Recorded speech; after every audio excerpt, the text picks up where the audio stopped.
你記住美金就已經係美國 jurisdiction 裏邊，任何 any US dollar transaction 都係，所以點會唔會搞到咧？係你單純Donald Trump想玩幾大啊嘛？即係你有啲人話某啲財險危言聳聽，唔好意思啊，呢啲唔係危言聳聽嘅，呢啲係好現實嘅。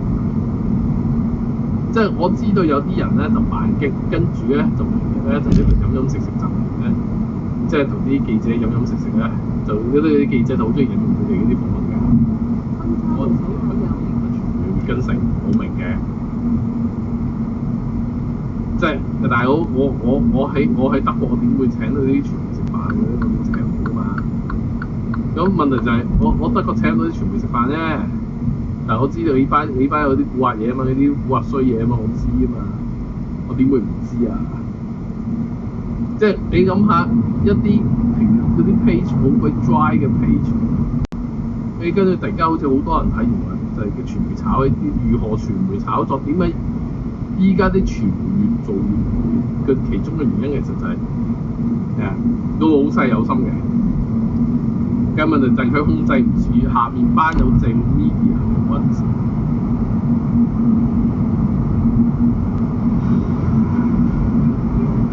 With laser vision floor liners, no drill mud flaps, bump step, detect liner for your bed and tailgate. Because you never know when it's going to be a WeatherTech day.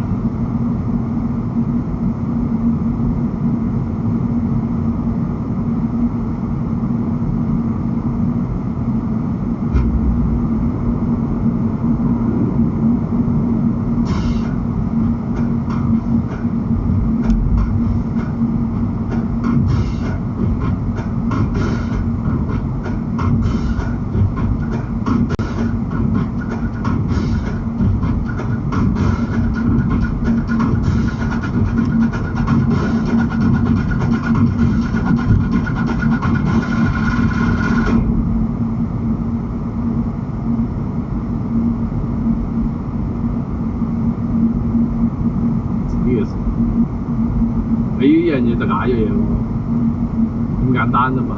佢哋養起個傳媒，跟住嗰班友喂大佬，我日日請，即係你請啲記者飲食，你估唔使賺翻嚟嘅，梗係有人賺翻嚟㗎。依家就投名狀咁，跟住就可以有啲老細就會自然會請佢哋㗎，係咪先？小財唔出大財唔入啫嘛，咁嘅道理啫嘛。有乜難啫？係咪先？跟住搭個雞棚引你班友去買。即係點啊？接啲大戶蟹貨又得，幫某啲大財團推銷某啲嘢又得，係咪先？幫一個冇七用嘅過氣政客走去做打手又得咗，咁乜難啫？但問題就係現實，我話俾你聽，亦美國政府係經常用 SWIFT 作為一個阻截位㗎嘛。係一間嘢係喺比利時啊，係啊，問題佢仍然可以用做貨，而且唔接你美金交易，佢仲接埋你歐元交易，因為歐元嗰 IBAN 嗰個 system，IBAN 個底型係咩啫 ？IBAN 個底又係 SWIFT， 所以件事好清楚，唔難咁冇出。所以呢個早上我同大家講啦，呢個早上因為呢個 upload 嗰時係7，就係呢段嘢 upload 嗰時係7。我只能夠同大家講一樣嘢，依家美國嘅制裁好清楚，即係佢真係會見做嘢，一個會玩落，玩得好盡添，將會。即係今個禮拜，跟住你依家好發生咗事啦。即係你話你有咩？你有懷疑，你走唔切知啊？你有懷疑揸美嘅唔知，你揸住跟住知住，你揸住唔知道你做咩？我驚咧，如果譬如聽日唔知用咩制裁措施嗰時，啲人雞飛狗走，跟住即係點解突然間雞飛狗走，跟住你美金現資想揾到，你點揾啊？揾唔到咩？突然間港幣大變動嗰時，大動盪嗰時，鬼知你鬼知啊！當初夏寶話嘛，你記住一樣嘢喎，依家 Donald Trump 因為佢嘅嗰個反中國個強硬態度，令到佢同阿拜登嘅差距係喺一個控制航渣裏面。有 CNN 嘅民調個差距係公平嘅，即係咧其實咧 Trump 已經穩輸，因為 Trump 有好多嘅所謂沉默選民，所以見到依家不斷地依家 Trump 陣營攻勢，佢出緊啲片係咁話。話你選拜登啊，等於選中國啊，習近平想屬意嘅美國總統候選人。依家呢啲咁嘅嘢，佢係咁不斷咁嘅命，係咁不斷地派軍啊拜登親共啊嘛，親中啊嘛。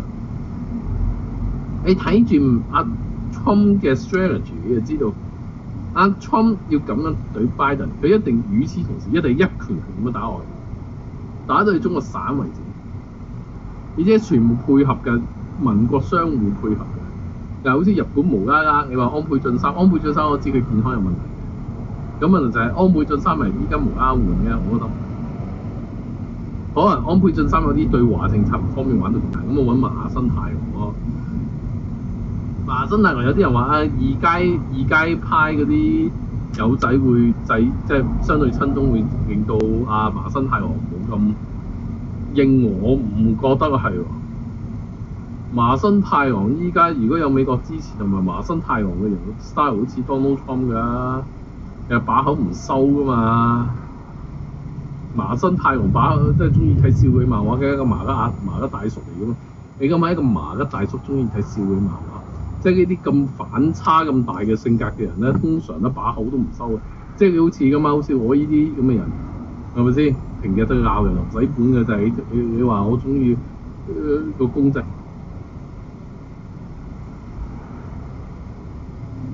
目的地喺你嘅左邊。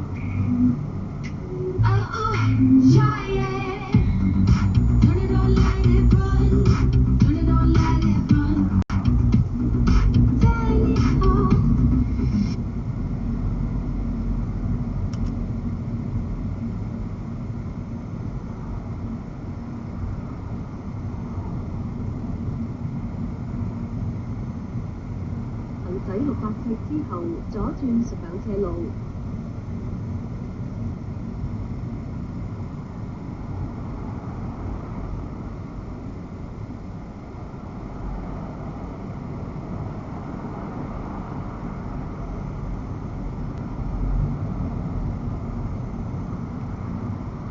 行駛400尺之後，左轉上斜路。左轉上斜路。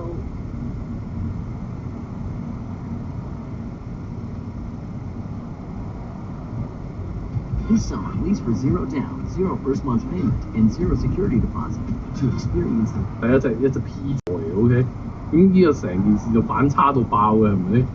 係咪先？你啲 P 座啦，佢鬥雞眼嗰個戇居居噶嘛，佢 P 座好戇居居噶嘛個人。咁我係戇居居係㗎啦，咁當然 OK。雖然我覺得我自己更加似 Yoka。好啦，你一個麻生太郎呢條友咁。跟住台灣又 ban 咗呢個愛奇藝，愛奇藝全部 ban 晒，見到啲所有星同埋嘅。美國係叫晒啲民國一做嘢就全部一齊做，打呢係圍毆嚟嘅呢個。喂，佢大佬要圍毆嘅大佬點會唔出手啊？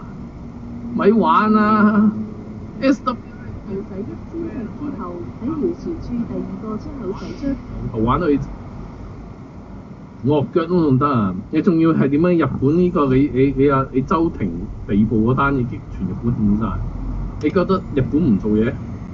唔會㗎，有民意去幫美國做嘢，仲唔做啊？向南依家係群毆年代啊，大佬！中國真係俾人圍毆啊！圍毆唔係隻抽啊！而家唔好搞錯，係圍毆嚟。歐盟一定跟進，點解？因為你白俄羅斯都已經做咗嘢啦，你香港唔做嘢。而且你白俄羅斯後面邊個支持㗎？依家一個普京，一個習近平，即係依個歐洲敵人啦。呢個咁嘅習近平唔做嘢，即係啲人唔好成日喺度抽歐盟，即係嗰啲五毛仔好乞人憎嘅玩到。呢啲 misinformation 好鬼多話你聽，即係呢度嘅 misinformation，嗰度 misinformation，所以點解我成日對於 misinformation 咁鬼憎深惡住嘅呢個原因？即係我知高登有啲假戶口添，有啲我知啊，甚至劉正以前講啲嘢講我香港 BBS 嗰少啲嘢添，俾咗錢收錢嗰人是非，即係呢個真係劉正真係放先河真係呢條友，炒花生可以收錢喎，真係好嘢呢條，真係日本研究係支持啊講完，即係你睇到一樣嘢係依家咁嘅形勢之下。日本、台灣、美國一定圍毆，跟住歐盟會加埋一份，跟住五眼變六眼。你覺得依家當中出唔做嘢，仲講呢句嘢嗰個五毛咧？你梗係嘅，應該係外星翻嚟，或者係反物質世界翻嚟話你聽。你咁中意反物質世界嘅嘢，去聽蕭生啦，就唔好聽我啊！亦都唔可以都喺連登度亂噏啊！依家只係一個大時代嘅開始，話你聽越嚟越多精彩嘢。依兩個禮拜，甚至你可能年底個市一文不值嗰啲股市啊、港紙啊嗰啲，有冇呢個可能性咧？有，局勢係急轉直下，個大勢冇變過嘅。只不過香港人急，所以就乜嘢想一炮過，唔係㗎。所有嘢 on the track。按部就班，一步步上，一步步上。你話香港嘅制裁依家先至係，依家係點知 start 啊？依家啱啱入票都仲有排玩，係咪先？你要玩到幾時？你要啲人問我話會玩到幾時？你自己諗咯。習近平會唔會投降？你覺得佢會投降咩？佢會投降就唔會踢蔡霞出黨啊！蔡霞呢啲講句難聽呢啲，因為退休教授佢係紅二代。你有得佢攜咯，以往都係咁㗎，江澤民啊、胡錦濤都係㗎，對呢啲咁嘅友仔有得佢攜咯，係咪先？即係最多揾人監視下你，唔係監視唔到就算咯，最多查你面啫，唔會咁樣公開反面㗎嘛。哦，你依家公開反面踢人出黨，哦多謝，人哋求人得人係咪先？你依家被踢出黨，美國政府想趕佢出去都有啲難度係咪先？即係只能夠當佢係異見人士。即係你呢啲啊送，呢啲都係送美國級俾人仔。即係習近平真係個腦係唔同啲嘅話，聽個習近平個腦都係唔同嘅，勁聲唔同。即係一個咁亂絲不統嘅腦袋嘅短度之下，中國咧，你覺得冇事發生，我係咁清楚。依家只係一切嘅序幕，刺激嘅序幕，仲有大把嘢玩。咁啊，今日第一節就講到呢度，等陣間第二節咧係講健康碼嘅 ，OK，咁啊，健康碼因為我應承我，所以今日你睇到3節，咁啊夜晚只會1節嘅11點 ，OK，咁啊，咁講到呢度先啊。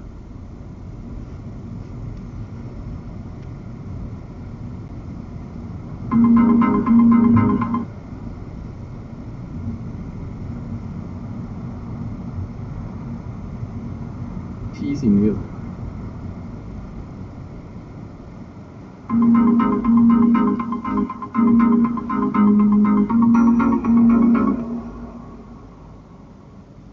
呢個係今日嘅第2節嚟嘅，咁啊，等陣間你就會中午或者下晝左右就睇到第3節啦。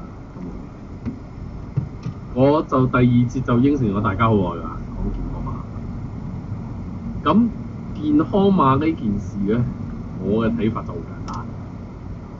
依個係好典型習近平搞大規模監控嘅 idea。即係其實健康碼喺我眼中係咩咧？電子腳。即係佢又唔係一個持續監控嘅電子腳，因為你持續監控嘅電子腳，我諗你要 5G 佢先至普及先至有可能。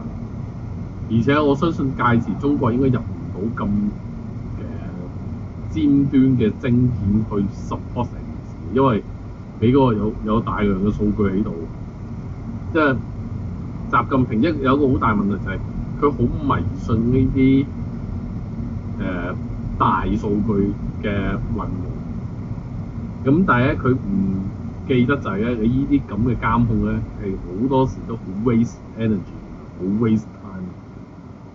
即係其實就算有電腦嚟講都唔 work 嘅嗰件事，本來。咁佢其實佢之前咧，大家知道咩所謂信用指數嗰啲嘢？信用指數嗰件事成日件事係荒謬，因為你嗰個人有冇 credit， 個 credit 嗰個水平咁樣，嗰個係純粹一個民事問題嘅其實。你唔應該因此就話嗰個人係一個失信嘅人，咁跟住就唔俾佢出，唔俾佢各種嘅自由嘅權利嗰啲，呢個係唔通嘅。呢件事由頭到尾就可以睇到習近平一個本質嘅，就係佢揾啲好似無傷大雅嘅問題放大嚟做，然後作為一個監控人嘅。呢個好中國嘅呢樣件事，中國而家又係將啲好細嘅問題放到無限大，即係好似以前台灣通姦罪呢個典型最荒謬嘅例子。喂，你一男一女即係可能搞婚外情，你使鬼要去到刑事啊？係咪先？以前咩婚外情浸豬籠呢個去死刑，呢個淨係野蠻霸道嘅做法。呢個即係我喺我眼中儒家係非常之唔文明嘅。點解以前冇信講食人禮教啫？嗰個禮教本身係變咗一種統治工具啊嘛，就將一啲唔應該重視問題就放大嚟做，然後咧就攞嚟鉗制佢。呢個真係中國特色啊！真係中國文化嘅劣根性嚟嘅，簡直係。呢個健康碼就好似因為社會信用指數嗰個咧玩得太盡啦。即係當然我知道依家佢好多銀行嗰啲即係負面信貸記錄啊、正面信貸記錄嗰啲資料，好似由 TransUnion 轉去一啲中資公司嗰度，佢交好神秘嘅中資公司嗰度。咁我覺得嗰個係有問題嘅嗰件事。即係我覺得習近平係好想認同想推社會。即係呢條友係，即係呢條友不除嘅話，世界難以安寧。但係另一方面就係、社會信用，即係唔為香港人接受。因為喺香港嘅呢啲失信嗰啲，最多走去法院告兩我，最多係咁嘅呢啲。咁佢就立轉移到就話依家武漢肺炎，我為咗保護各位健康，所以我就要搞健康碼。事實上都係嗰啲。如果你要保護香港人健康，有幾難啫？封關唔準中港之間個邊境，唔準任何人通過，完。好似台灣咁樣，就係唔俾你呢啲中國人過嚟，咁簡單嘅。你使乜啲咩健康碼咧？點解咁簡單嘅唔偏偏要有老師度仲要咩健康碼啫？跟住點解何君堯呢個仆街係咁推健康碼咧？你係講嚟講去都係想幫習近平監控所有人啫嘛，所以我覺得有啲區議員要話咩要自己搞檢測啊嗰啲，你黐線嘅咩？你確保嗰啲 DNA 資料嘅係冇問題嘅。唔好玩呢啲啦，好心係咪啊？有啲區議員自己可以講，你話需唔需要大規模檢測？我對呢樣嘢好有保留。香港依家最需要係封關，封關唔做乜嘢都唔需要傾，跟住亦都唔需要健康碼。你話檢測冇問題，檢測唔該，你個實驗室第一唔可以係中國實驗室，第二佢啲實驗室嗰啲監管點樣搞？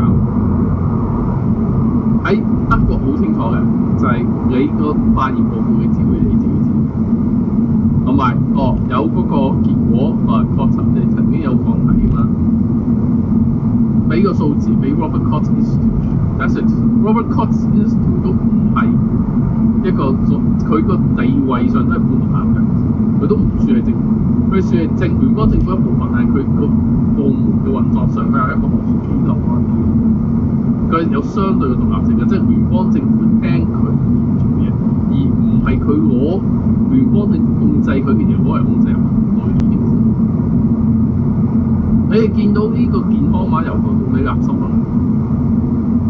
即係如果你有人，所以你見到人個化驗嘅反應咁差都係差啦。你唔封關有咩用？香港防疫最簡單，香港人民一封關搞掂。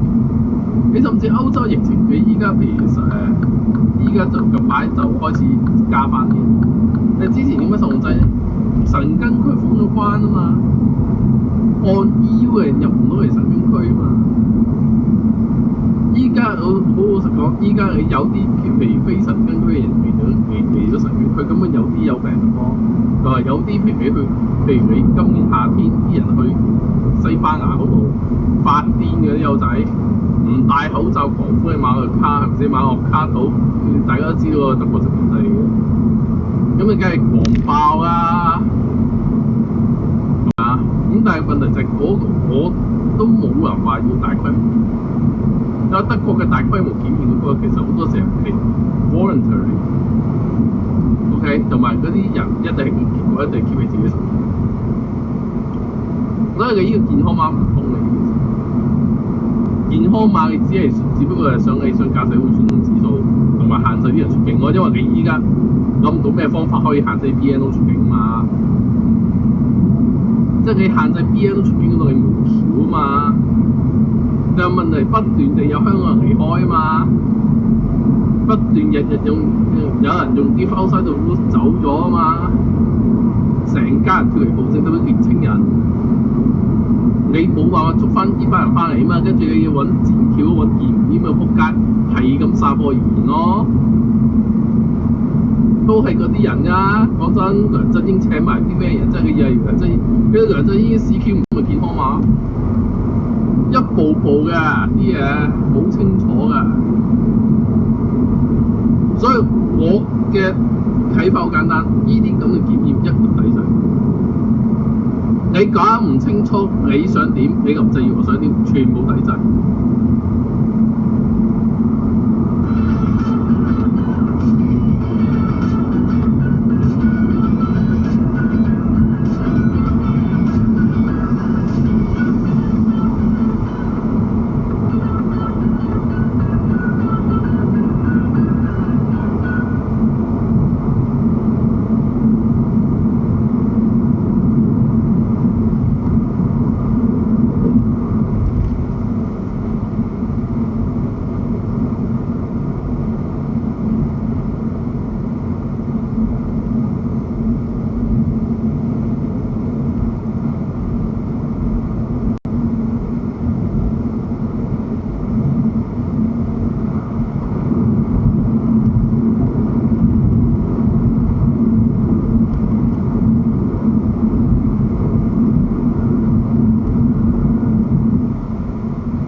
林鄭月娥一日唔全面封關都冇任何嘅其他防疫措施都係唔需要討論，就係咁簡單。你使乜討論？唔需要討論啫嘛。點解要成街都係咁嘅 QR code 喺度周圍 scan 嘅？同埋點解你要周圍 scan 你？同埋你嗰啲咁嘅檢測係咪真係咁準確先？據聞中嗰啲檢測係好有問題喎，成堆俾西方國家退貨。你諗下，你成堆俾西方國家退貨嘅檢測，你覺得你嗰個係做健康碼基礎？喂，假陰性或者假陽性都係仆街嘅。即係呢啲嘢，大家冇認真好個防疫嘅基本準則就係先封關，封關之後跟住你熱自救，跟住 OK fine。如果唔係太嚴重，疫情恢復控制咁啊？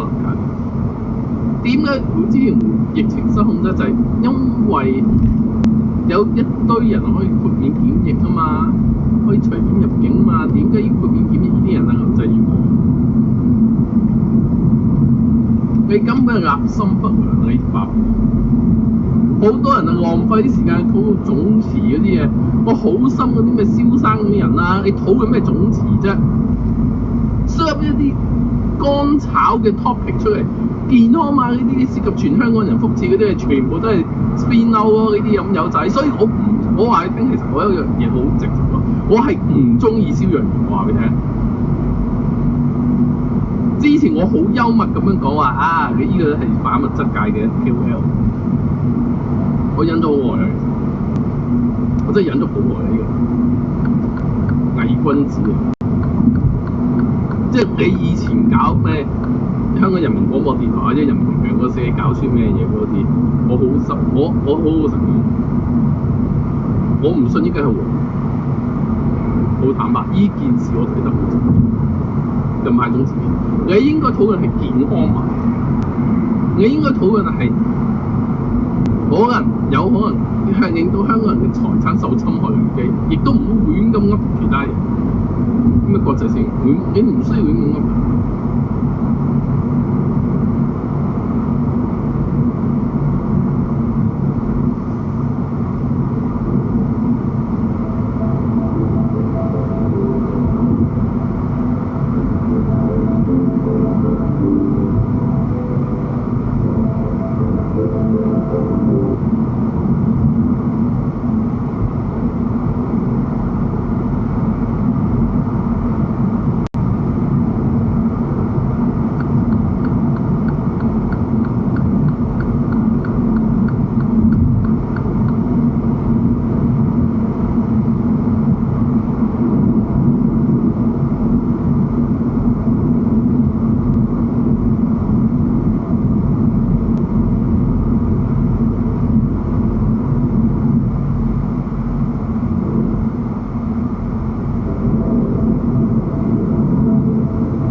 有啲嘢我老實講，我覺得係 enough 嘅有啲嘢，即係有啲嘢我覺得係夠嘅。其實依家大家要面臨啲咩問題？最重要數碼人民會唔會話搞數碼貨幣啊？健康碼啊？香港銀行系統嘅穩定性啊？啲人走唔走得甩啊？會唔會出茅招令到啲人走唔到啊？係傾呢啲嘢㗎嘛，或者點樣救手續啊？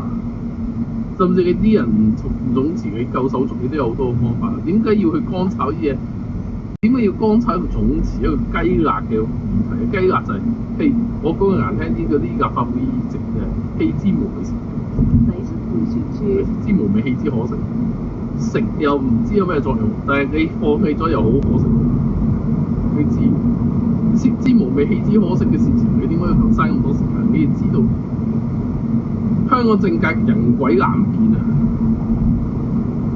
即係你話袁弓夷嗰個仲可話佢老人家佢唔讀書，咁大家可以買蕭若元牌咯。即係你話邊個依附呢個食講，我只不過我唔想去特別去排點解嘅，即係袁弓夷我連對老人家有個好怨言，同埋佢真係講錯講嘅嘢引起保守黨主義嗰種講語，我就要錯。個問題係健康碼呢個問題冇乜人。健康碼其實佢兼稱嘅嘢，我懷疑佢依個係警員權去追蹤某個人嘅，依個係最撲街嘅件事。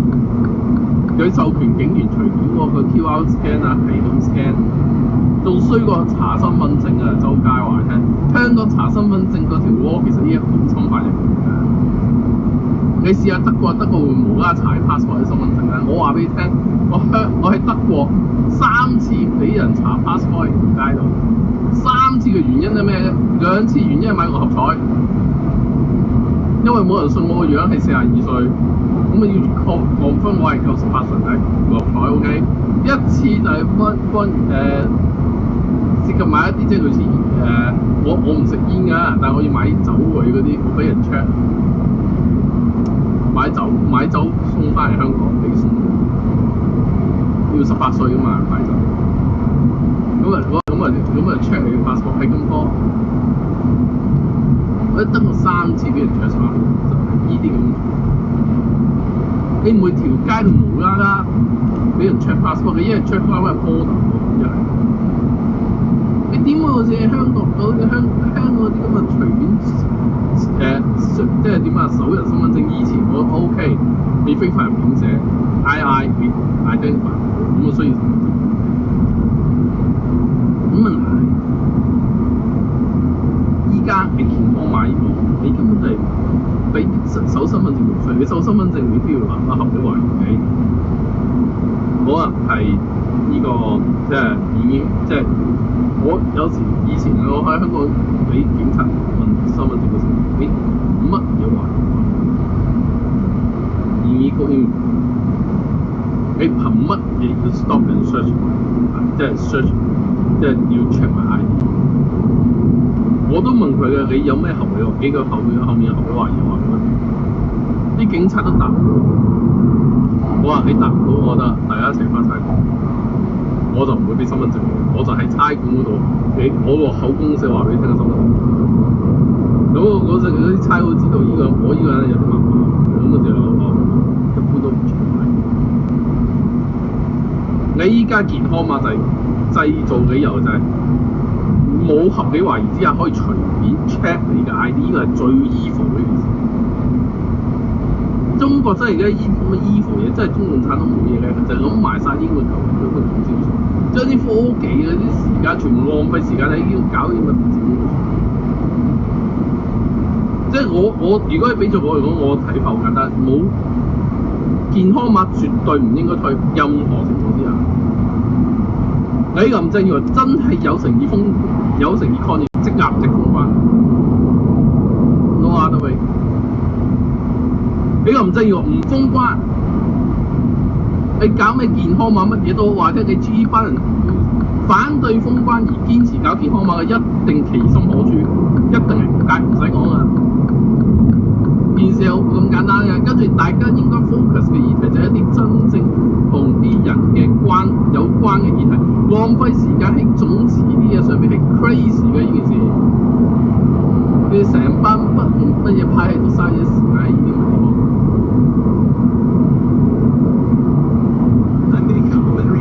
Standard on every new 2020 Hyundai for up to 3 years. That's better than Toyota, Honda, and Nissan. Get 0% APR plus no payments for 90 days on the Santa Fe or Tucson. Or get up to $32.50 in savings. Learn more at myhyundai.com.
最大嘅其中一個問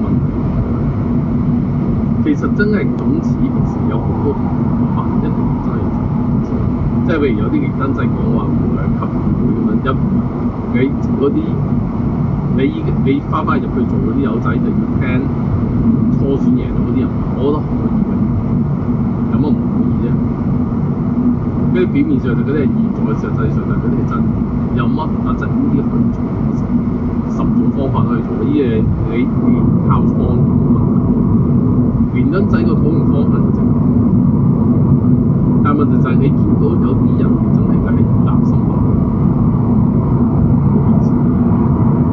你以為自己企道德高地，企道德都黃毓民嗰啲冇招數㗎，即係過去香港咁多年嘅政治互轉，或者好多真正應該要用嘅政治事件，冇好去討論，反而我哋食嘢食花生嗰啲事，就係呢啲假嘅。叫假嘅做法，浪費大家講有，全部討論都係經濟討論。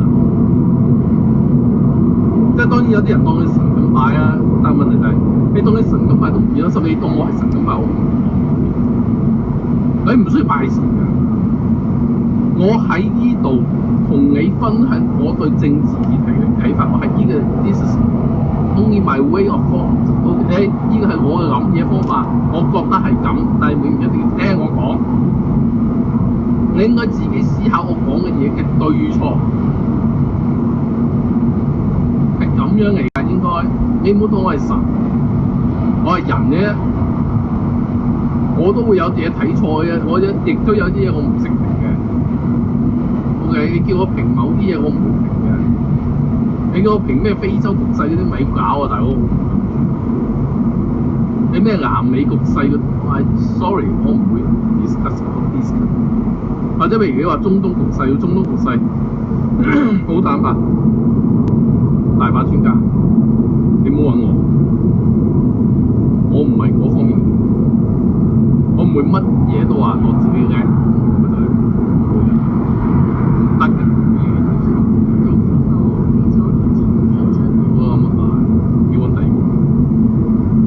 我都諗過先，你話我專長嘅嘢我好清楚，亦美國、英國、歐洲，跟住中國政治唔使講啦，台灣、南洋、美國、加拿大政治我已經唔夠熟悉。你係咁樣去自己，你知道我 you know my invitation。我嘅局限係咁㗎，你嘅 consider 我而乜，而唔係有啲人係當神拜佢喺度拜神，咁你去做邪教級數，呢個真係香港之禍。即係當然有啲咧擺明5毛啦，唔使講，5毛嘅更加唔使講。即係健康碼，呢個係大家要抵抗嘅，我覺得要團結一致，依家就要團結抵抗。唔可以，因為我覺得政府冇關係會佢。林鄭月娥依個被制裁之後係更加心理變態，佢心理變態程度同習近平差唔多。講句難聽啲，即係兩個人真係同唔上，心理有腐化。你明知啲咁心理有毒嘅人去當政嘅時候，你更加要搞清楚有咩應該值得討論，咩議題值得討論，即係你 every topic 就你要 fit to discuss 嘅。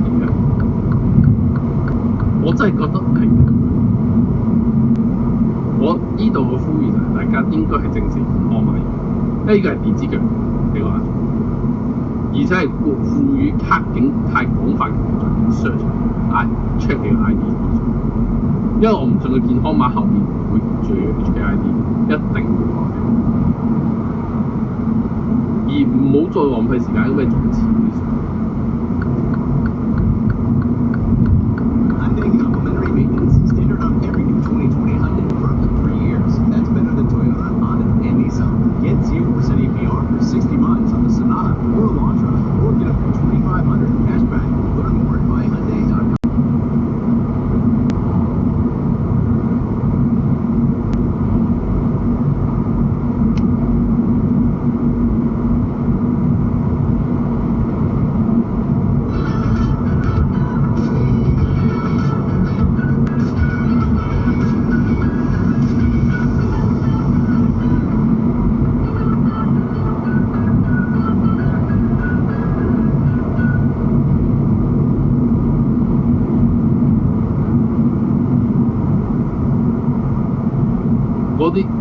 只係雞壓議題，雞壓議題大家用一個最創意嘅方法養傳奇俾就算咯。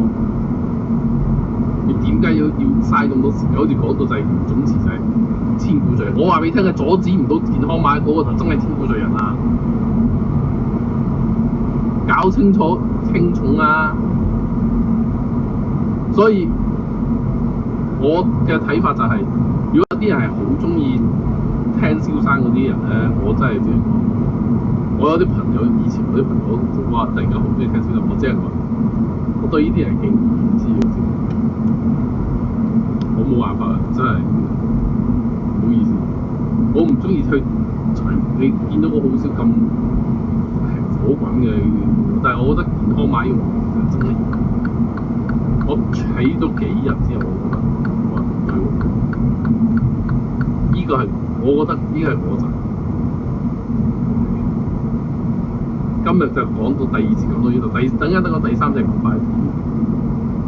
如果一早琴日完咗，只不過因為 topic 改得太多，所以晏晝時間就係咁啦。咁啊，去到呢個11點就會有第四節。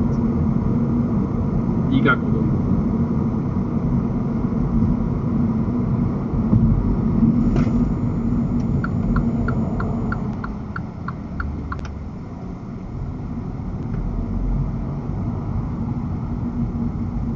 呢啲地方咧係再麻煩啦。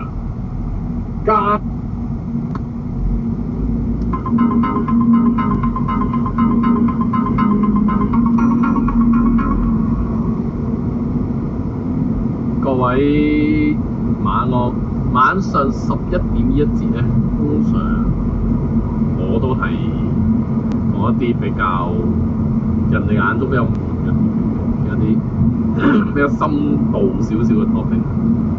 嗱，有一個咧好民族主義嘅講法，我好唔中意，就話Donald Trump 搞華為，因為 5G 美國大落後啫。嗱，呢種民族主義論述咧，我聽好多，甚至有啲好似好黃嘅 IT 界嘅香港 IT 界中人都講埋呢咁嘅嘢，我係好心，我唔點名邊個。因為佢自己係做代理嘅話，我覺得就有啲利益衝突咯，即係你做啲 IT product。其實咧有一樣嘢我要講得好清楚。喺 5G 嘅 standard 嗰度咧，個 standard wall 度咧，其實美國一早已經諗住玩嘅。嗱，大家記得咧，以前咧電話嘅標準咧，一係就美製，一係就歐製。歐製就 GSM， 跟住後來就係日本嗰個制式，歐洲制式融合就變咗現代嘅3G 制式。跟住一路行落去咧，就變咗係 LTE 制式。另一條 road 咧就係南韓美國喺嗰個用 CDMA 為，即係大家記得和記做嘅 CDMA 2，而入個3G 標準歐洲就叫 WCDMA。咁美國不嬲都用自己標準嘅，其實好自閉嘅，所以咧以前啲電話漫遊咧一去美加就斷咗個 frequency 又，即係美國後來容許用歐製啦，即係如果唔會俾加成，你當喺美國投資個間公司叫 VoiceStream 啦，係咪 ？VoiceStream 後來就賣咗俾 Deutsche Telekom，即係德國電信啦。人哋 PCS 標準，歐洲就用1800赫茲，你依個美國佬就要標奇立異用1900，即係依個咁嘅標奇立異問題咧，就困擾咗我。即係歐洲甚至日本嗰啲用 SIM 卡已經，美國一直都唔肯用 SIM 卡，係去到 iPhone 真係要發熱先至用 SIM 卡。最重要係早期 iPhone 嘅型號係用 SIM 卡嗰啲，即係用 CS， 即係用 AT&T Network 嗰啲先至用 SIM 卡。咁啊好困擾嘅，係去到後來 CDMA 以前真係高通公司冇拍得黑字過去，同埋 WCDMA 嘅 patent 問題嘅，Ericsson 輸咗。WCDMA 嘅 patent 都係歸高通公司嘅，高通先至放棄發展 CDMA 2000，就投向 LTE 嘅話。所以喺呢個背景嘅情況之下，其實美國咧就一早已經唔玩呢個成個 war 好耐嘅，即係當然你 5G 嘅唔同嘅 patent 啲公司真係繼續競爭啦。但係依家主要嘅 infrastructure 公司，以至主要嘅標準都係歐洲公司有關。你諗下華為嘅最大競爭對手，一個 Ericsson， 一個 Nokia 啊，我想問邊間係美國公司 ？Nokia 仲有啲美國血統，因為有 Bell 嘅。Ericsson 邊度話邊條筋話俾我聽，依家美國公司，而且嗰啲 core 啊嗰啲專利喺晒高通度。即係我覺得成件事呢個係荒誕無倫嘅，呢個講法係你冇根據嘅，冇根據嘅。對你咁啊，你依家係 Donald Trump 為咗兩間歐洲公司而懟你一間華為，喂，呢個有冇邏輯嘅呢件事？即係你一聽到呢啲嘢，你就知道成件事呢啲咁嘅民族主義論述，我聽到我真係嘅，我覺得就係呢啲係中國人最中意聽嘅嘢。但係問題就係對一個真係科技、熱愛科技人係唔會接受呢種咁嘅論述。好啦，言歸正傳嘅翻嘅問題，點解 5G Donald Trump 真係要搞咧？甚至好多國家對 5G 喎好重視㗎。呢個你要翻去西方國家個應用情景去講呢件事，而唔係睇香港。我喺香港做 5G 咧係唔 make sense 㗎。doesn't make sense。個原因好簡單，你嘥電嘅電啊！你最近真係中國有啲文章就講 5G 個營運問題就好解嘢嘅，嗰啲電信公司電力就用多1倍 ，OK？ 但係一啲客又唔夠，因為你唔需要咁高速度啊嘛。譬如你人口密集嘅地區，你可能好快就翻到屋企用 WiFi 嘅，或者你成個城市咁嘅 WiFi 密到飛起嘅，鬼用 5G 咩？城市人係冇乜必要用 5G 嘅，特別嗰啲光纖鋪得好高價。你用 5G 嚟做乜？你用 5G meaningless 喎，成件事冇光嘅喎。我光纖一定贏晒啦，係咪先？我屋企嗰條光纖一定係最好㗎啦，我點可以用 5G 咩？即係呢件事係唔 make sense 㗎。你就係嗰啲人口密集。咁但係點解 Trump 會重視 5G 嘅原因係嗰啲係因為你去到某啲地。Family vacation in the Vermont means leaving all the craziness behind.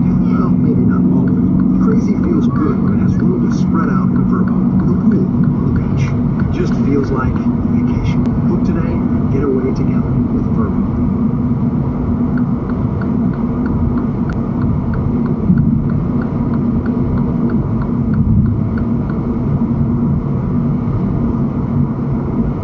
With the softest of lightweight phones, a new mesh upper for increased breathability, a vertical tab for added support, and our signature rocker, the Clifton 7 is your ultra-comfortable go-to daily runner.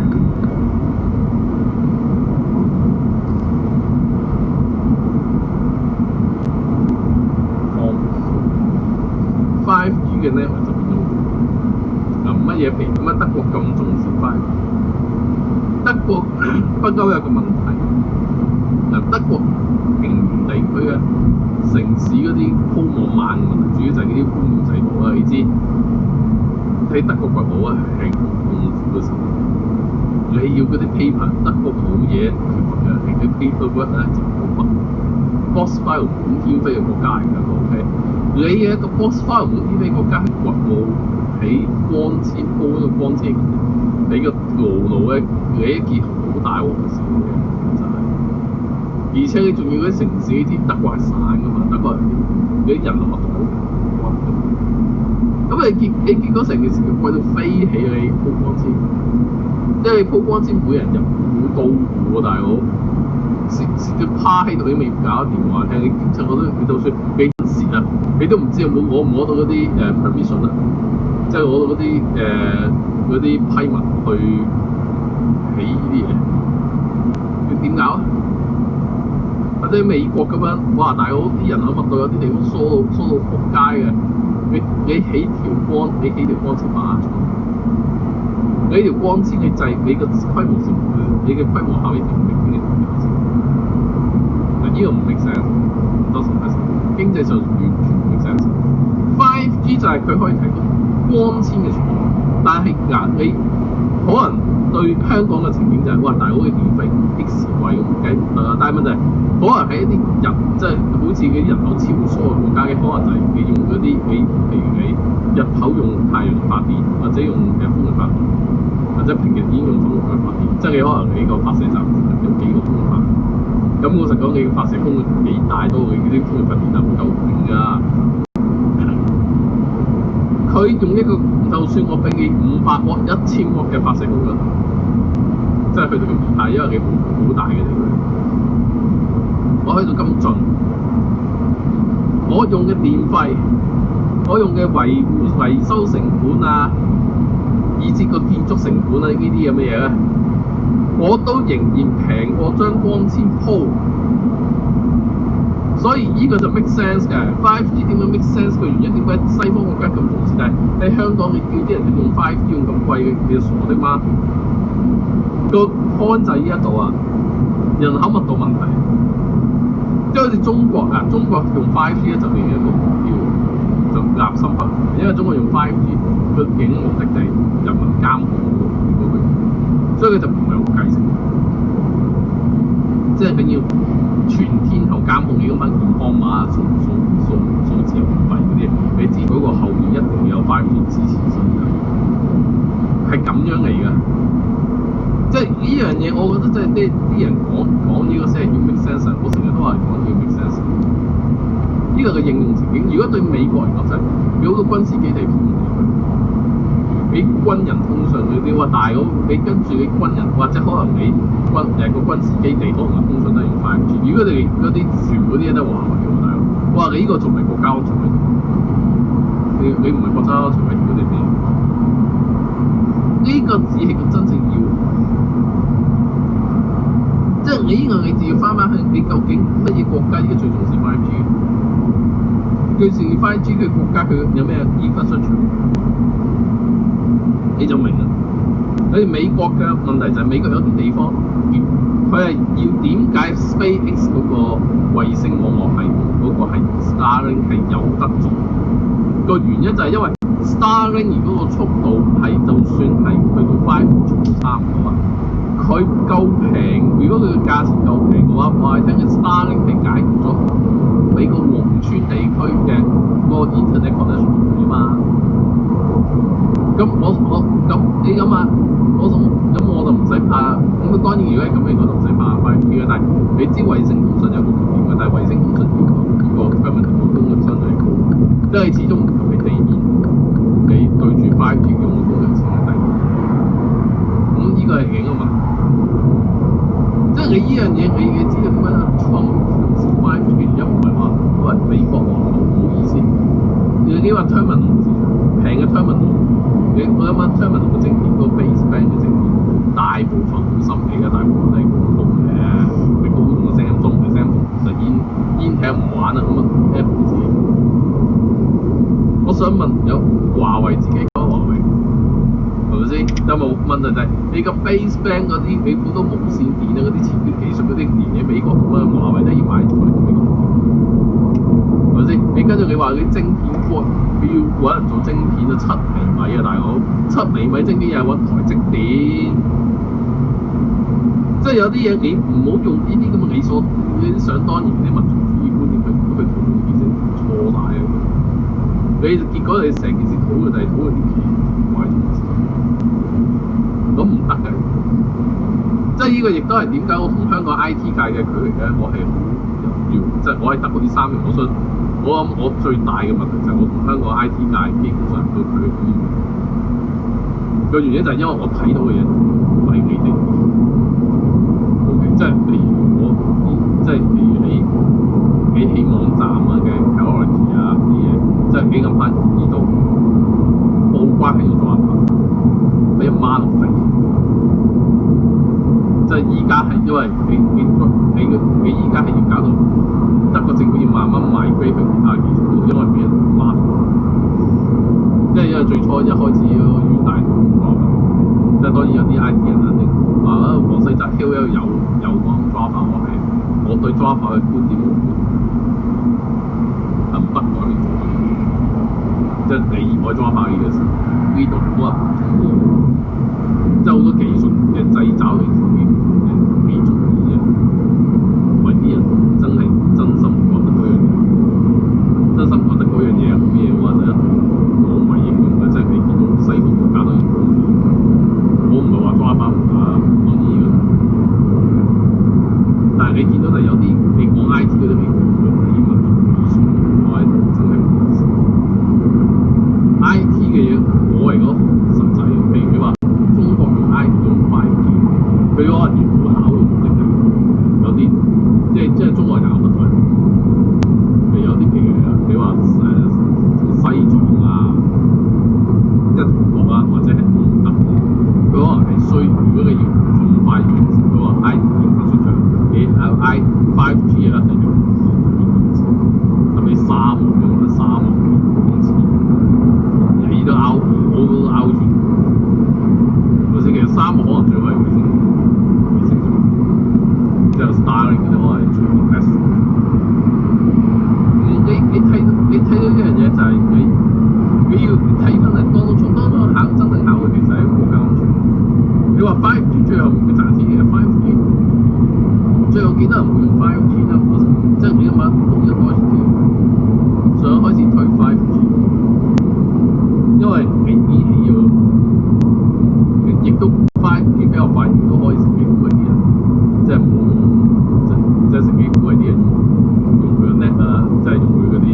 但係依家最後咧，其實依度德國嘅科都有呢個 4G 係，最後係 4G 同網 hybrid 嘅 net， 即係佢嘅嗰啲網頂係 hybrid， 係邊個快用 4G 快用 4G DSL 快用 DSL， 就變咗呢種咁嘅應用程度，而唔係你話啲 4G 係咁樣，或者有幾多人真係會用 4G 咧？你一日大佬俾到個個人，你要 4G 出去行街乜嘢都就打埋機落去。你每個月用3G 或者4G， 其實真係嘅。我唔點解香港用得好快，我唔明。香港啲人用得好快，我懷疑啲計數方法。但係喺德國嚟講，每個月我大概用4G嘅費事。我覺得我未計屋企，當然我喺屋企嘅時候而家。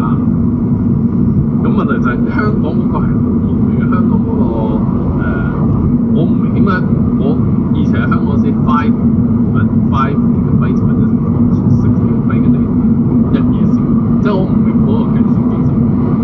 即係我喺德國入嚟之後，我就發現有啲香港電信市場，即係依度就唔係情況，但係香港電信市場我已經有用，冇證據。但係我一比啫，係好得意嘅，係咪先？我仲未打機添，我喺香港都唔打機，我喺德國先打機，係咪先？我都會，就我喺德國就會打 Harry Potter。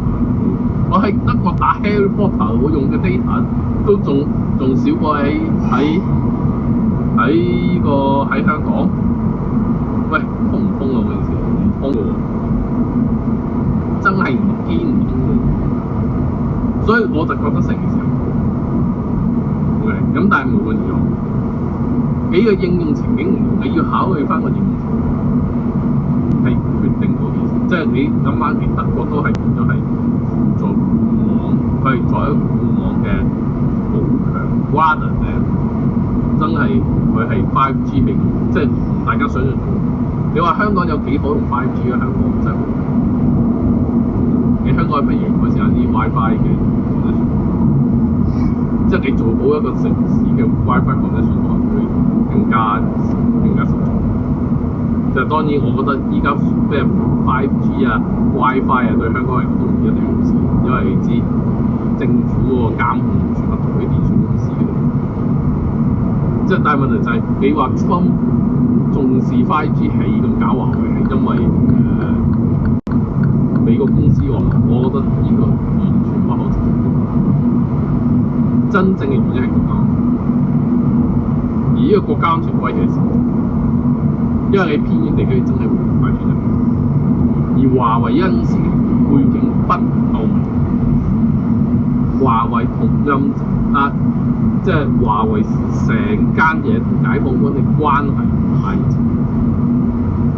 佢以前都仲取信到 GCHQ， 但係後來越嚟越多古靈精怪嘢之後就唔話取信 GCHQ， 所以Trump 隊 5G 係有用喺華為啊、中興通訊嗰啲，即係如果你呢啲公司嘅夠好嘅話，華為咯，你華為譬如你要取信於美國好簡單，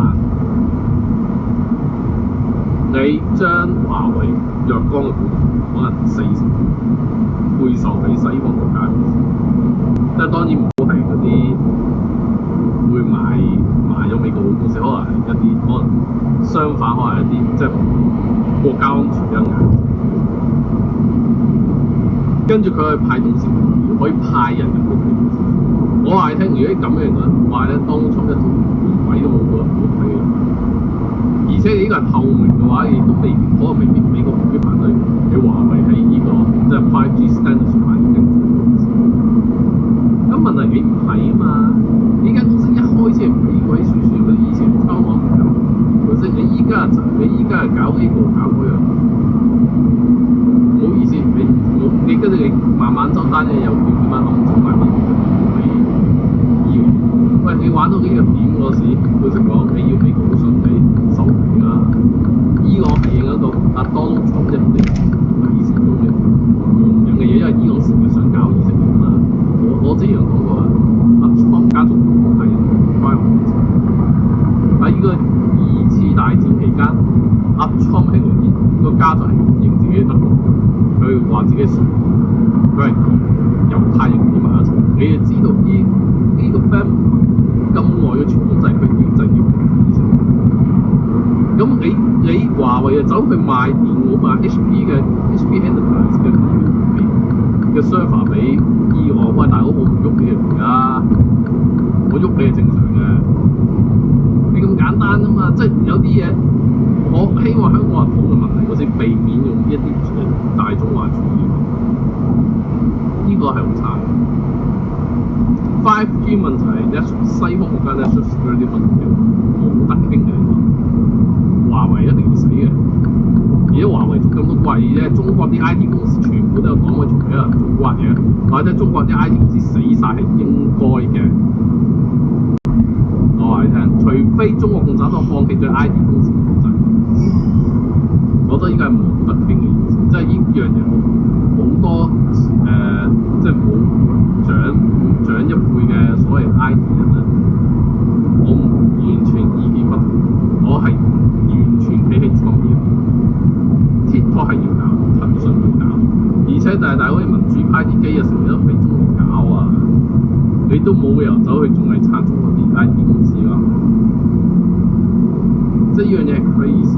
我係聽，我依家買 IT product 係有得用 Made in China，所以我依家唔 upgrade 我部 iPhone， 我就等 Made in India 嘅 iPhone 嚟到先。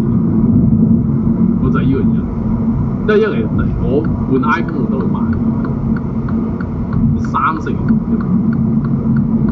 因為其實 Apple 個銷量嗰啲速度咧3-4年仍然個 performance 仍然有 X。你使乜？你係最咗電池嘅 performance 差啲嘅。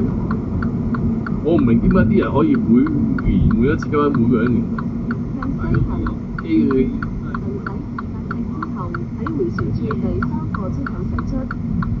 即係我唔係嗰啲追心 product， 我就咁知我可以講，即係好多嘢大家要搞清楚。我覺得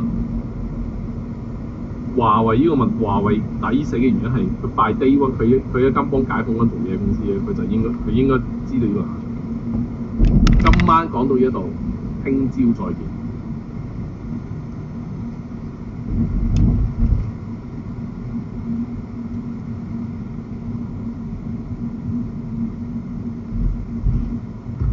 Smart is an exclusive collection of pre-owned Lexus vehicles.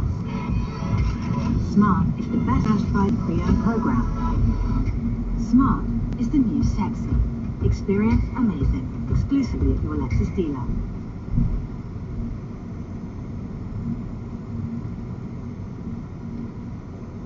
向西行。Make the most of some. 後駛0.25英里之後，左轉上斜路。2 months across the board line. Korea's National Intelligence Agency claimed that the delegation was to relieve Chairman Kim's stress from his reign and avert culpability in the event of policy failure. It does not mean Mr. Kim has selected a successor. A court in Britain has sentenced the brother of the suicide bomber who carried out the Manchester Arena attack in 2017 to a minimum of 55 years in prison. Hashem Abedi was found guilty of murder, attempted murder and conspiring to cause an explosion. 22 people were killed in the bombing at a pop concert. When his brother Salman carried out the attack after a performance by the American pop star Ariana Grande. Leaders of West African countries are due to discuss the military coup in Mali at a video conference shortly. The regional bloc ECOWAS has is also considering imposing sanctions on those involved in Tuesday's coup. An army colonel, Assimi Goïta, has emerged as the new military leader. The UN Security Council condemned the coup.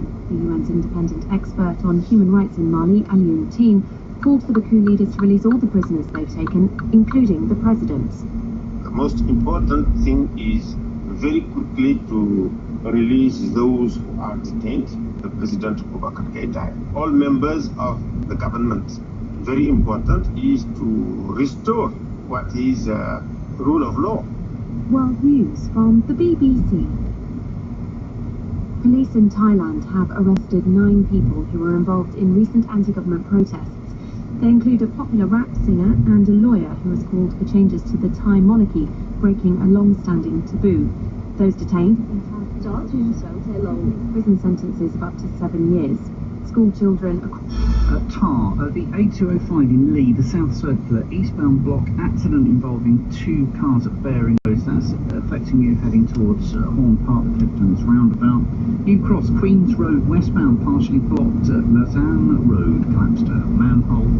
And these lights that are still not working, Clapham on the south side at Clapham Park Road, causing all sorts of problems heading up towards the temporary lights on all approaches, particularly bad heading out Brixton.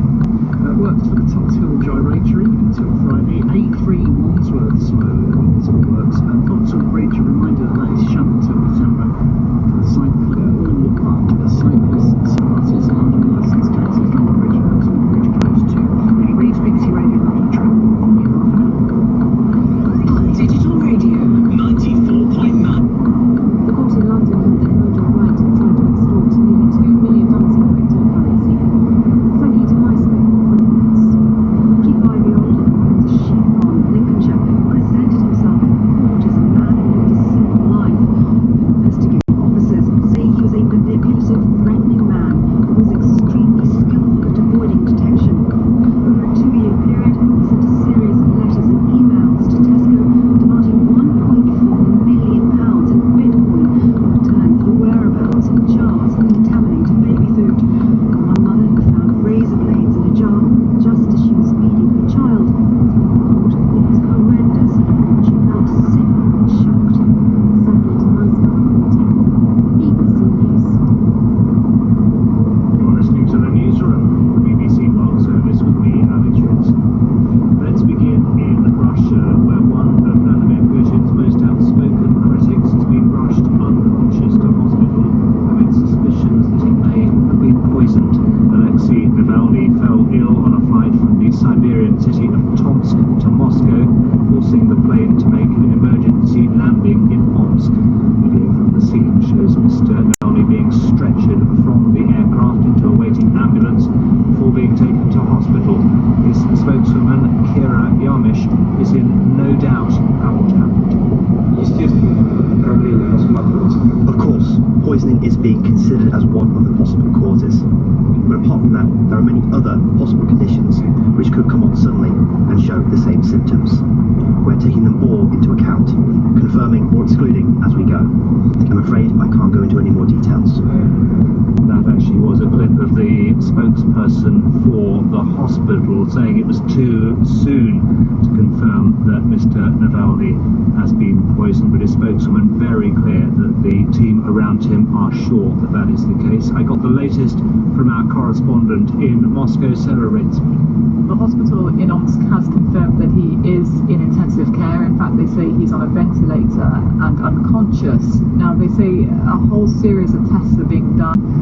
They are ruling out various diagnoses and trying to confirm other ones. They say they'll have a final diagnosis during the course of the day, but they have said that it's not certain at this point that Mr. Navalny has been poisoned, but that they are considering that as one of the reasons for his falling sick. They say, as I say, a number of clinical tests are being done, and the search for a diagnosis is narrowing. But certainly Mr. Navalny's team was very quick to suggest that he'd been poisoned. They say from the symptoms that he suffered, he began to feel very sick on board the plane from Tomsk back to Moscow. He started perspiring heavily. He then headed to the back of the plane where he collapsed, and there was actually a video posted by a fellow passenger on social media where you can see medics heading down the aisle of the plane, and you could hear a man's voice at the back of the plane groaning very loudly, obviously in some pain. And their suspicion is that this centres on a cup of tea at the airport. What they've said is that the only thing he ate or drank that morning before getting on board the plane was a cup of tea at Tomsk Airport. That's Kiriyama. She's the spokeswoman for Mr. Navalny, and who has said, presumably based on conversations that she had with paramedics and doctors at the scene initially, she then said that she believed he'd been poisoned and that they had suggested that from his symptoms. As I say, that hasn't been confirmed just yet, but she's also now tweeting from the hospital in Omsk and saying that there's a lot of police there. There's also members of the investigative committee have turned up. Mr. Navalny is obviously an extremely prominent figure in Russia. He's a very key opposition figure. His anti-corruption fund is extremely active in doing investigations into figures high up in the political establishment here, close to the Kremlin, and they then publish them on YouTube. They're extremely widely watched around the country. So he's long been a thorn in the side of the authorities here, which is why there's so much focus on this case. Sarah Rainsford in Moscow. After nearly half a century in public life, today could be the day it all comes together for Joe Biden as he prepares to accept the Democratic Party's nomination to take on Donald Trump in November's presidential election. His is a career that's been bookended by tragedy. In 1972, just weeks before he was due to be sworn in as a senator for his home state of Delaware, his wife and young daughter were killed when a truck plowed into their car, leaving his two sons injured. The loss gave him pause for thought and even to consider quitting politics for the priesthood. Then, as he pondered a run for the White House at the end of Barack Obama's presidency, tragedy struck again as one of those sons, Beau, died from brain cancer. But Biden has, characteristically, his friends would say, turned personal loss to good account, has used it to connect with his audience and to let them know that his pain allows him to feel theirs. This was Joe Biden recalling Beau. He walks with me. I know that sounds to some people kind of silly, but he really, honest to God, does. I know he's in me. Let's talk to our correspondent Gary O'Donoghue. Gary, a moving clip from Joe Biden there. How important has his sense of personal loss been to forging the Biden political brand? It's something he's spoken about quite regularly, and it's something that's clearly shaped, as you say, his political career. It's also, interestingly, the pick for his vice president, Kamala Harris. All sorts of reasons to pick her, but one of the key reasons, of course, was that she was pretty close to Beau Biden as well when she was Attorney General in California and Beau Biden was Attorney General in Delaware. So these personal ties do mean a lot to Joe Biden. And in many ways, he's running this campaign, as things stand, on him as the man, him as the person, rather than him as a sort of cluster of policy offerings or anything like that, trying to make the election very much about character and about the character you are, in contrast to that of Donald Trump. How important is this evening's speech likely to be in setting the tone for the presidential campaign? I think it's important that he, in a very simple sense, gets from the beginning to the end of it without any difficulties, without any sort of wandering or any kind of sort of loss of attention. That's very important, because obviously one of the attacks that Donald Trump has conducted on Joe Biden, Sleepy Joe as he calls him, he's not really up to the job, he's not really all there, that kind of thing. So I think it's important that it comes off in a technical sense, and I think it's important that he sort of throws forward, because as things stand, what we're getting really, and this is reflected in the polling, is a lot of people are prepared to vote for Joe Biden because he's not Donald Trump. Now, people don't always really win elections on the basis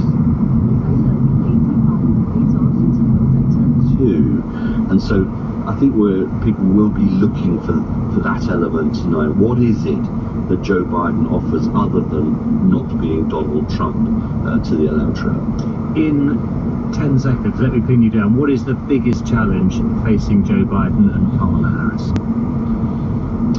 I think it's to project some kind of hope for the future, that they have a plan for coronavirus in particular, and that they are going to be competent as Democrats in getting the economy back on its feet. Those are going to be the key issues for voters in November. Gary, thank you. Gary O'Donoghue. For many years, the North Korean leader Kim Jong-un has relied on the support of his sister Kim Yo-jong, and now, according to South Korea's intelligence service, it appears she'll be taking on more responsibility. Our correspondent in Seoul, Laura Bicker, has the details. Kim Jong-un remains in overall control. He is the supreme authority. But what seems to be happening is he's delegating some powers to his sister and other aides. Now, we understand that the majority of the power handed over has been to his sister Kim Yo-jong. Why is this interesting? One, we're looking at the power of succession. Who will take over North Korea next should something happen to Kim Jong-un? You might remember earlier this year where he was gone from the public eye for several weeks at a time. There were a number of rumours about his health, but still analysts believe, some of them certainly, that he has had some heart procedure. Now, what they're saying in the briefing today was that Kim Jong-un is trying to relieve his stress and also responsibility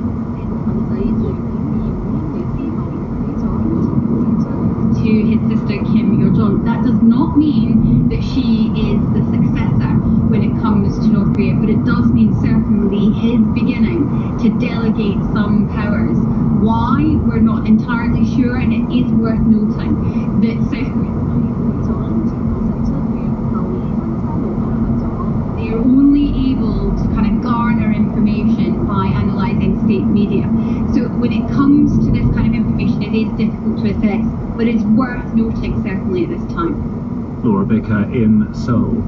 The authorities in Thailand are cracking down on protests calling for a new constitution and changes to the monarchy's role in.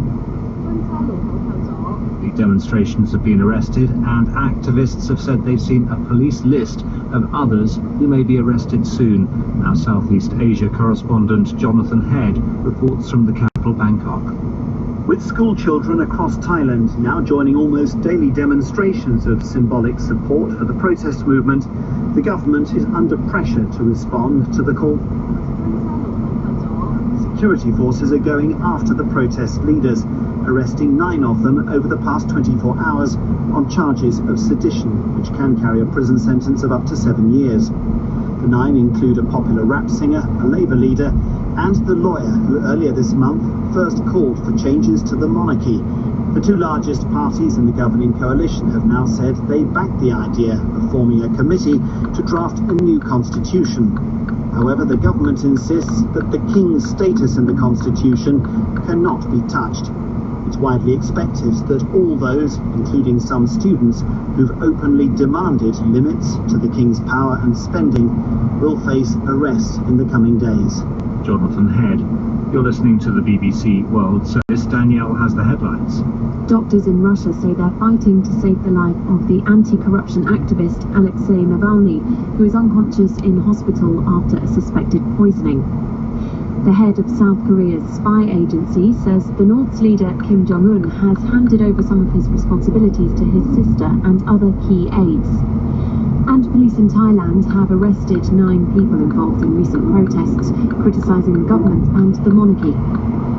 West African leaders are holding online talks on the crisis in Mali. On Tuesday, a group of army officers deposed President Ibrahim Boubacar Keïta.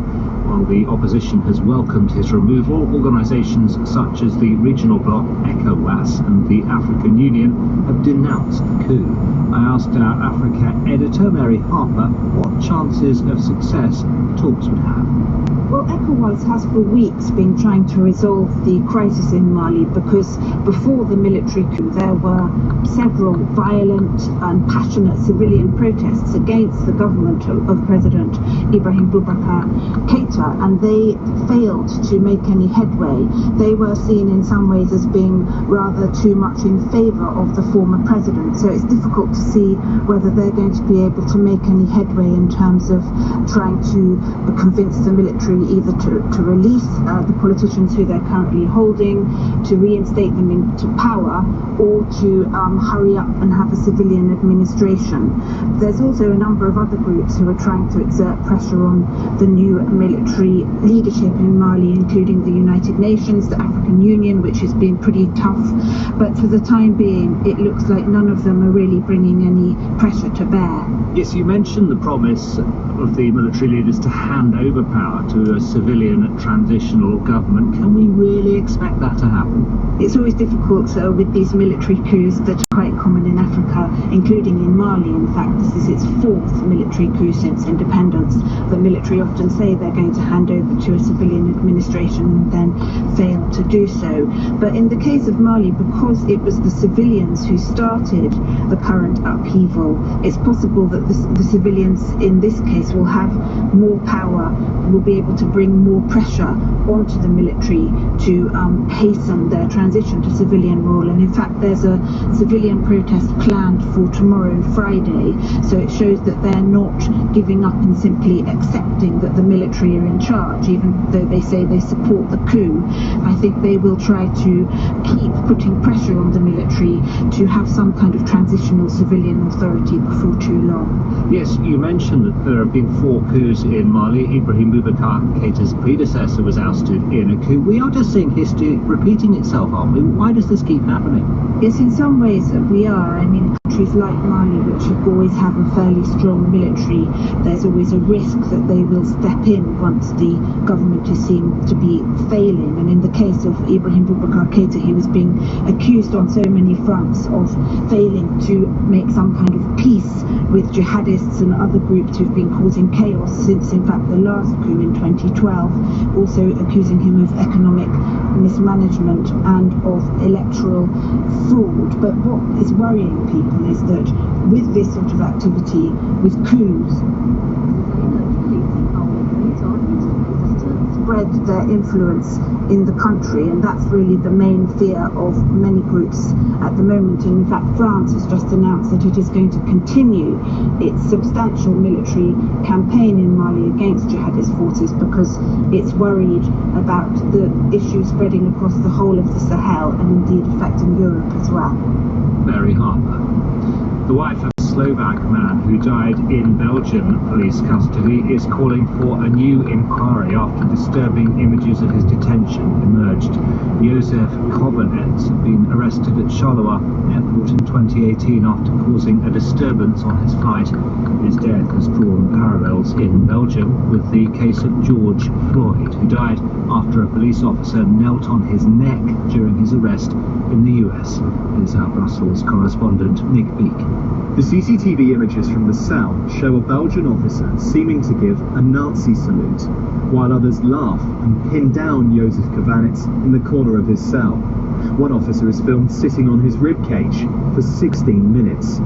Mr. Kovanec was later taken to hospital but fell into a coma and died the next day. 2 years on, the police's own investigation into his death has still not been completed, but his widow, Henrietta, says a new judge must now be appointed in light of the footage that's emerged. While in custody, Mr. Kovanec, who was a businessman from Slovakia, began banging his head on the wall of his cell until but that he should have been given first aid, not sat on and then ignored all night. A post-mortem examination showed he had not been under the influence of drugs or alcohol. The Charleroi Public Prosecutor's Office says all officers involved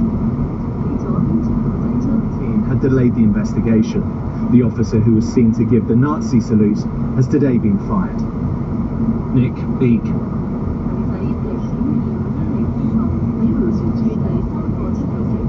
Port of Calais on Wednesday has revealed that he may have been much older than previously thought. The man, who's believed to have drowned while crossing the channel, was said to be a teenager around the same age as his surviving companion. But a prosecutor has told the BBC that an identity document found with the body suggests he may be in his late 20s.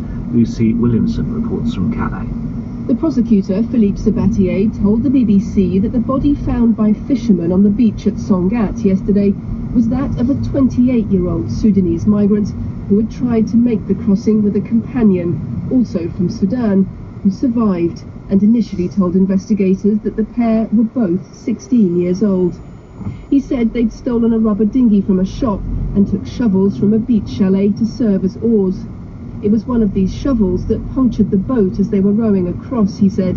His companion did not know how to swim. This does not seem to be a crossing run by smuggling networks, but it go it alone. A local MP has confirmed that the teenager is now in the care of French social services. Both have been living for at least 2 months in the migrant camps in Calais.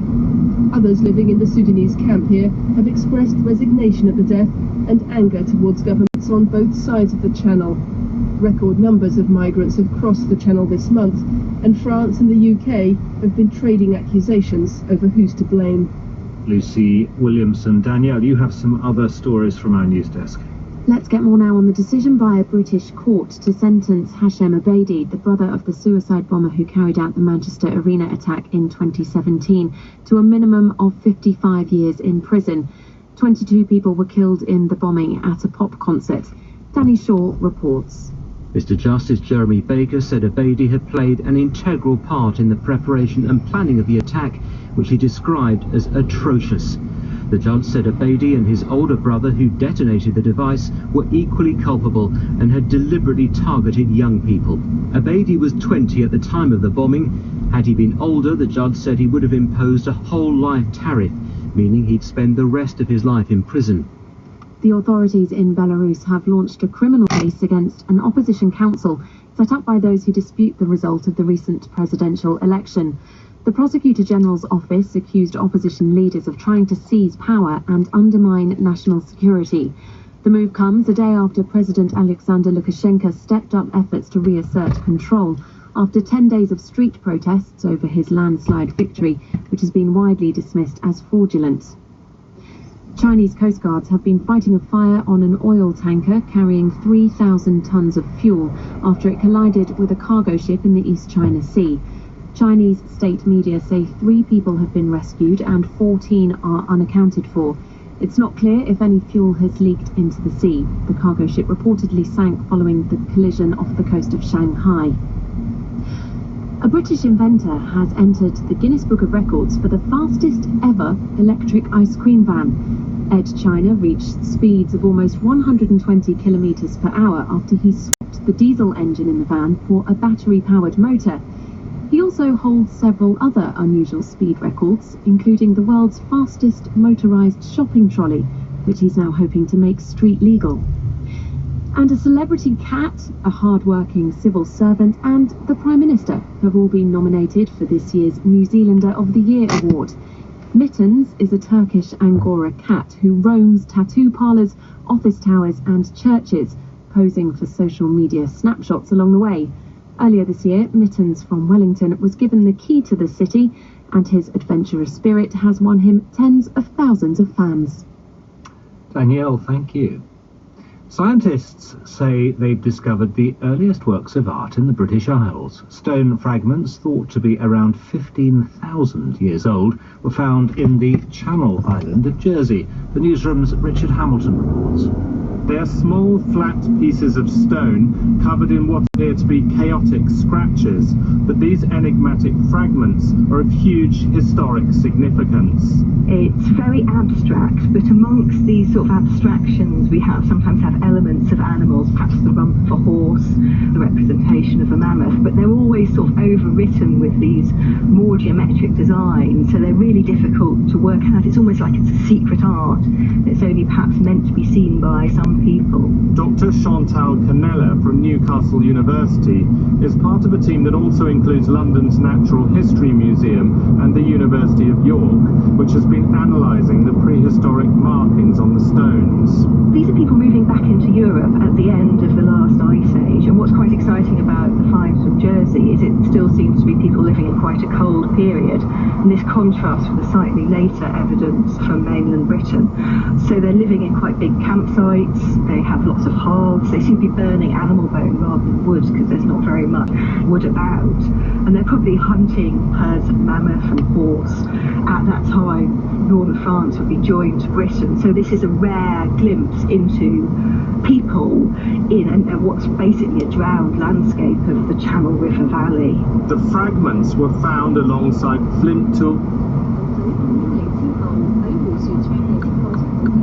period, an era in which art blossomed among humans in Western Europe, from cave paintings and drawings to the decoration of tools, weapons, bones and stones. By comparison with later finds, these markings are quite simple and imprecise, so they could have been made by young, inexperienced engravers learning their art. The objects, which depict early human prey such as wild cattle, deer and mammoths, add to our understanding of what people gathered around their campfires, giving us a tantalising glimpse to the minds of our ancestors. Richard Hamilton, and you can see those bits of art on our website, BBC News, and then click on the science section. Thanks for listening. Next, we hear about plasma being given to seriously ill COVID patients. And then in 30 minutes, it's News Hour with James Menendez. Today, the Russian anti-corruption campaigner Alexei Navalny is in hospital on a ventilator after apparently being poisoned. Also, Barack Obama and Donald Trump trade verbal blows over each other's record. And the Spanish king, his lover, and the elephant in the palace. Then the journalist Barbara Demick tells her story. We don't know much about North Korean lives. We don't know what they do for fun. We don't know what happens at a North Korean wedding. And it kind of set off a little ding in my head. And at 15 GMT, the inquiry wonders how close we are to a vaccine for COVID-19. They use 3 different technology platforms. All of them trick your immune system essentially into recognizing the virus and producing antibodies and T-cell responses to it. That's all still to come here on the BBC World Service. Hello, I'm Claudia Hammond. In Health Check after the news, could a COVID outbreak on a large fishing boat in the Pacific provide the first direct evidence that certain antibodies against the virus can protect against reinfection? Most of the 122 people on board became infected, but not those who already had the right antibodies against the virus. And the California ranch is tackling depression using horses. All coming up in a moment in Health Check from the BBC. BBC News with Danielle Yawowiecka. Doctors in Russia say they're doing all they can to save the life of Alexei Navalny, the most prominent critic of President Vladimir Putin's government. He collapsed on a flight to Moscow, suffering from suspected poisoning. The South Korean intelligence service says the North Korean leader Kim Jong-un has delegated some of his responsibilities to his sister, Kim Yo-jong. The new head of the agency said Kim Yo-jong was now managing domestic affairs, though her brother retained overall control. A court in Britain has sentenced the brother of the suicide bomber who carried out the Manchester Arena attack in 2017 to a minimum of 55 years in prison.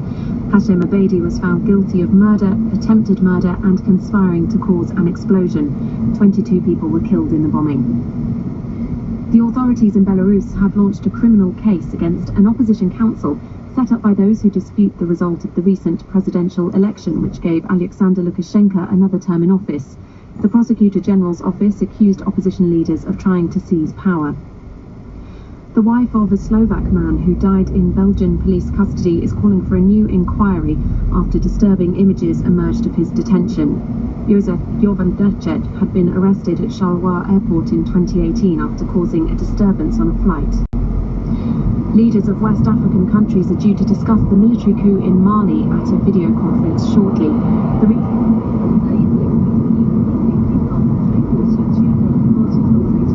Shot dead in the Iraqi city of Basra in the third such attack in a week. The woman, Rihan Yaqub, was a doctor who led local anti-government protests.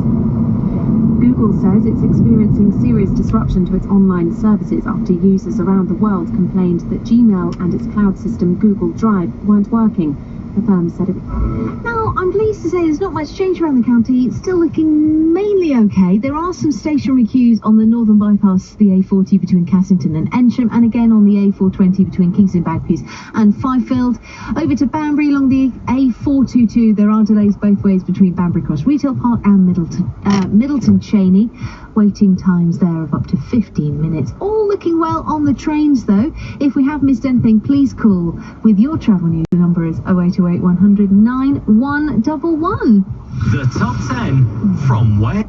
Oh, you guys hold on to a lot, don't you? Let it go.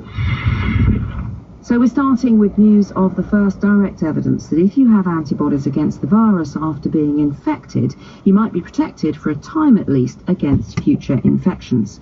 The evidence comes from a fishing boat with a crew of 122 that left Seattle in the US for a trip that was just over 2 weeks long. The paper has not yet been peer-reviewed, but is available, and so Jonathan Ball, who's Professor of Virology at the University of Nottingham, has been having a look, and he told me that in one way, the boat provided the ideal experiment. They were tested before they left port to see whether or not any of them were infected, and so detects for the presence of virus to make sure none of them are actively infected. But at the same time, they also check to see whether or not any of them had previously been exposed to the virus, and for that you look for the presence of antibodies. And then they came back, and meanwhile there had been an outbreak on the ship. How many people became infected? I think it was over 100 of them were infected during the course.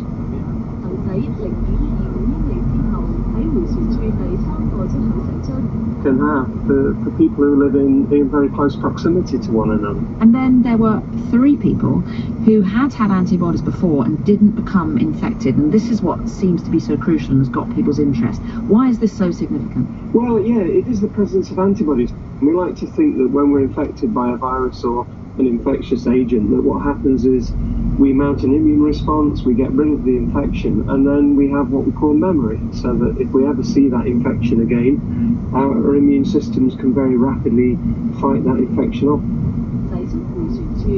the first place. But what the study showed is that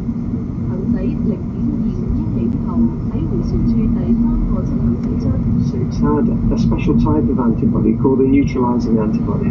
And these are the sorts of antibodies that bind to the virus and then stop it causing an infection in cells. And it was these 3 people who had the neutralizing antibodies who weren't infected. So does this mean that they'd been ill with it before? Do we know that or not? Do we not know? Well, we don't know whether or not they showed any symptoms of the infection, but for sure they were most likely infected, whether or not they knew it. We still don't know what sort of immunity people need to have to be protected from future infections, and so this sort of gives us one of the first insights in stopping those infections. So in a way,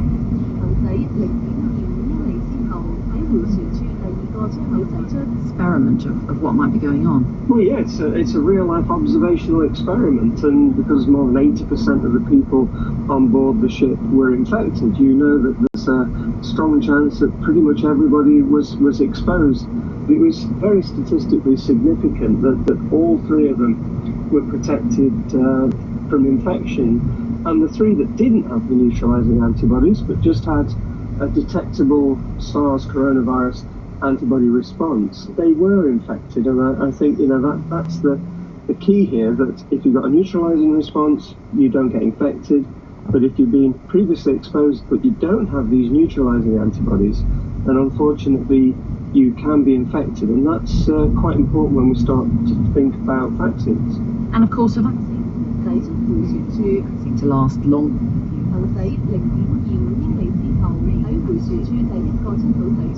Which could be very difficult to do practically. So is this good news for vaccine development, or I guess we don't know how long ago these sailors were infected, do we? No, we don't, and I think we have to also set aside natural infection from vaccination. So just because a natural infection might give rise to fairly short-lived immunity, it doesn't mean that a vaccine designed to fight off the same infection will do exactly the same, because the vaccines work in different ways. You're trying to trick the immune system into thinking it's seeing a virus, and you do that using a variety of different approaches. There are lots of different vaccine candidates out there, and each one of them is likely to induce different types of immunity and also induce different durability of immunity. One of the big unknowns at the moment about vaccines is whether or not they can protect the most vulnerable people in our populations, because that's the challenge. Generally, these are people who are quite old. They often have other diseases underlying. We know that they're quite difficult people to immunise, and therefore it's not going to be plain sailing and particularly fun. Oh dear, that is a terrible pun there. I'm not sure I really can forgive you that one. And so I think your point is interesting, that neutralising antibodies is what we need to have. In some countries, France for example, lots and lots of people have had antibody tests. Would that have told them whether they had neutralising antibodies or not, the right type of antibody? Unfortunately not. To test for the presence of neutralising antibodies, you have to mix the antibodies from an infected individual from a vaccinated person with the virus, and then see whether or not those antibodies can stop the virus from infecting.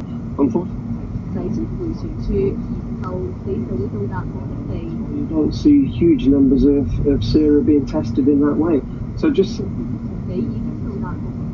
tell you if they're neutralising. But of course, the other thing that we shouldn't lose sight of is very, very few studies are looking at what we call T cells. So these are cells that hunt around in your blood looking for virus-infected cells and then destroy those cells. We suspect they probably are important. So in this study on the ship, if they were testing for neutralising antibodies as well, which as you said is more complicated to test for, they were doing something really sophisticated in this study. Well, yeah, they were using the kind of full armoury that you have at your disposal in the lab, so that you can detect antibodies fairly simple, and that goes on in many, many diagnostic labs around the world. But then there are fewer labs that are able to test whether or not those antibodies can neutralise or kill the virus to prevent them from infecting cells. And who does tend to have the neutralising antibodies? Is it the people who got the worst symptoms, who were illest?